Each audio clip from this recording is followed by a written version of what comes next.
situation. I've never done this before at a TA gathering. Yeah, if I start singing, it's out of awareness. So I want to talk about change, transformation within the system, and I know that I have my own frame of reference of what that means, and other people here have different frame of references for the systems that they work in: educational, psychotherapy, and organisational.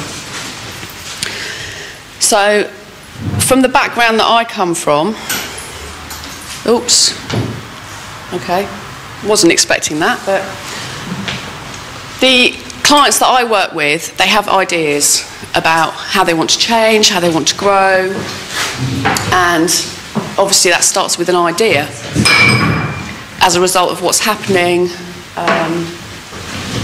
and then as that idea grows, it starts to take form and becomes a necessity. And it's, you know, they've convinced themselves that it's an idea that's a requirement, it's good for business, it's good for the system. It might even just be good for something internal within the system, and the team networks, and just the performance of how people are working. And what I deal with a lot with the organisations that I work with and the systems that I work with is trying to stop it from becoming a catastrophe.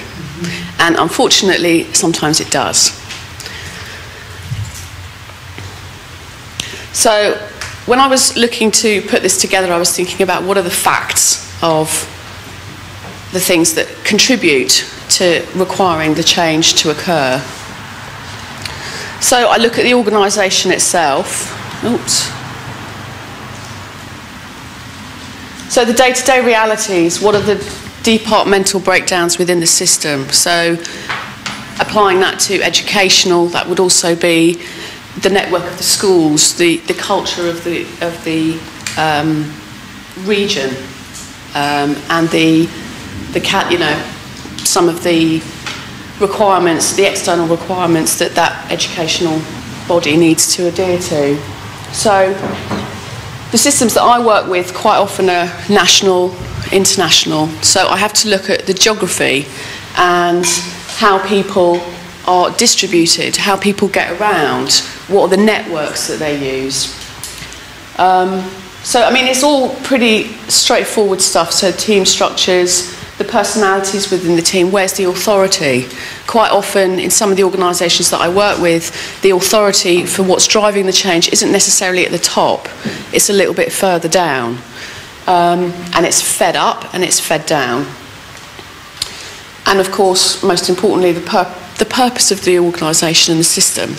So what is the outcome that it requires to do? And within that, on the side of it, the things that I personally work with are the culture, the function and the structure, the timing of the change, which is very much what I'm going to come to in a minute, the necessity and the projections that will be made while the change is taking place. And my role, my professional role, is to really monitor those and to make sure that they are paced and to make sure that they are realistic. So I know there's one person in here that would recognise this. I don't know where he's gone. There he is. The influences of change and performance improvement. So looking at the actual system itself, not one that I belong to, but the one that I'm working with, the culture and the people. So the cognitive processes within that. Well, I'm just going to, because I could be here all day bringing bubbles in. I'm just going to bring it all in. Oh, no, back. Sorry. Yeah, self-sabotage. Well, when I was asked to do 5 slides, I just automatically thought death by PowerPoint, so I'm trying not to do that. So I look at the culture and the people, and I go in, and when I go in, I don't know the organisation at all. I have a brief outline of what the outcome is what the preferred outcome would like to be, but it doesn't always get to that point. So, and I look at the business processes, and I write a lot of those for the organisations and the systems that I work for. And then obviously the strategy for change is something that gets brought in to both of those. And that includes the changes to the pattern and to the attitude of how the tasks are going to be performed within the organisation. And what I've been working on a lot over the last few months is this kind of stuff. The structure of the environment that the organisations are working in, and the markets that are being fed in to these systems that I'm working with.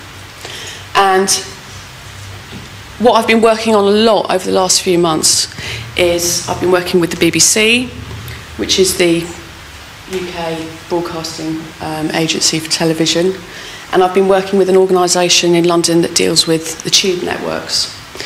And both of these organisations have a real requirement to change and grow. They're very fast-moving, very fast-paced organisations.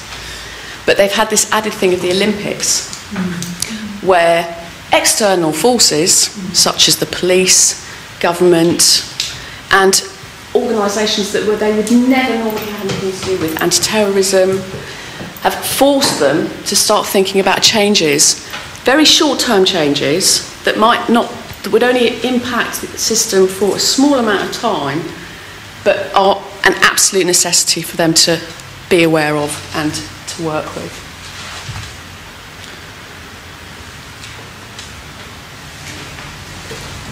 So what I was looking at, and some of the things that I've come up with, that I've experienced over the last few months, are how some of the changes that these organisations want to make through their natural change and growth have been impacted by these external stuff that's coming in for this potentially 8-week, 12-week period. So, you know, particularly, where is the power? Is the power still in the organisation, or is it being brought in from the outside by government saying you've got to do this, you've got to be prepared for this, you've got to... You know, so that's, and I don't have contact with those people. I don't know necessarily what their requirements are, but I'm being asked to take those into account. So it's kind of like you want me to take this into account, but I don't actually know what it is. And I know what it's for, and I know how long it's going to be for, but I still don't know what it is. So the saviours and scapegoats is another one that kind of has been really linked to that. I've worked with service delivery managers who have come and gone in very short spaces of time because they've come in to deal with some of these situations and some of these changes, and they can't cope. So they've been shipped off, and new ones have been brought in who are absolutely marvellous, and they're going to save the day, and they're going to get the communication flowing again. And it's, from a TA perspective, I just think, well, okay, this is a car crash just waiting to happen because of this external stuff that's going on. So, and of course, within that, you've got all the games that take place with that, you know, who's doing what, and the discounting. And the discounting is very much the change that the organisations and the systems need to make being impacted by this external stuff that's completely blurred the boundaries. So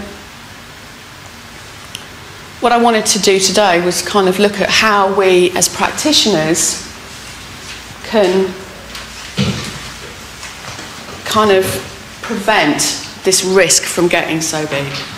So those were just some of the things that I put on, which are things that I do. So trying to understand the roles of the people that are doing helicoptering, and trying to be as supportive as I can with the limited information that I have.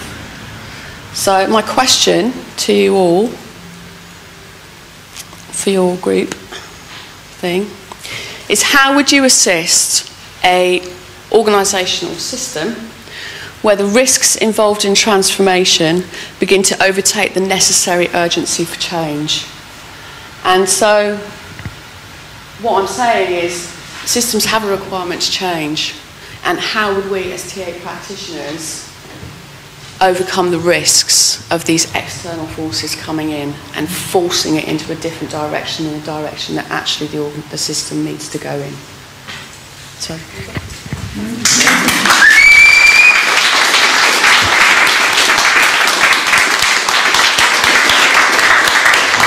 And actually, there's a thing that I really would like to add to that, which I completely forgot to talk about because I was just kind of, you know, was one of the big impacts that I deal with on a day-to-day basis, which I know most people in here might have come across before, is the impact of media. So taking the Olympics out, you know, day-to-day stuff, when organisations, schools, you know, very much so are impacted by the newspapers and the television, putting out stories that aren't true, that force people to make changes that they don't actually know why they're making them. So, again, provoking question, Fran. We're going to have 20 minutes in the groups, and then we're going to follow with another application. So 20 minutes.